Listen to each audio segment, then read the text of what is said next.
8। এই যে আমাদের রেজিস্ট্রেশন নাম্বার লেখা হয়ে গেল। বিষয় কোডটা হচ্ছে তোমাদের যে অ্যাডমিট কার্ড রয়েছে সেই অ্যাডমিট কার্ডের মধ্যে তুমি দেখবা যে তোমার বিষয় কোড রয়েছে। আমরা যদি বাংলা প্রথম পরীক্ষাটা দেই তাহলে আমাদের বিষয় কোড হবে 101, 101। আর তুমি যখন অতিরিক্ত পৃষ্ঠা নিবা সেই কাজটা পরে।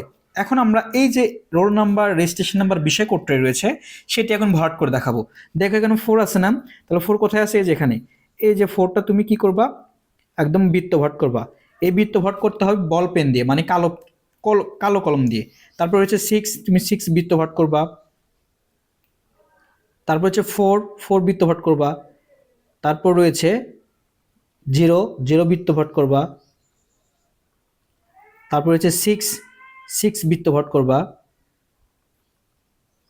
তারপর হচ্ছে 4 বৃত্ত ভরাট করবা।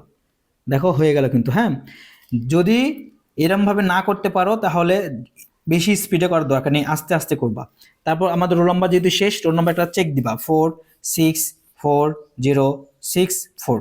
তারপর রেজিস্ট্রেশন নাম্বার আছে 2 আছে না, 2তে একটা বৃত্ত ভরাট করবা। আবার 2 আছে, আবার 2তে বৃত্ত ভরাট করবা। তারপর 1 আছে, 1-এ বৃত্ত ভরাট করবা। বৃত্ত ভরাট সুন্দরভাবে করবা যেন এলোমেলো না হয়।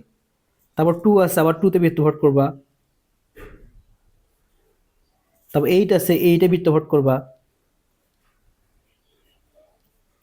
তারপর 1 আছে, 1-এ বৃত্ত ভরাট করার পরে তারপর কিসে বৃত্ত ভরাট করবা? 5-এ বৃত্ত ভরাট করবা। তারপর 6-এ করবা।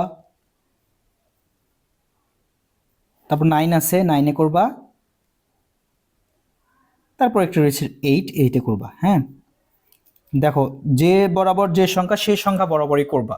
তারপর আমাদের বিষয় কোড রয়েছে, বিষয় কোড 100 10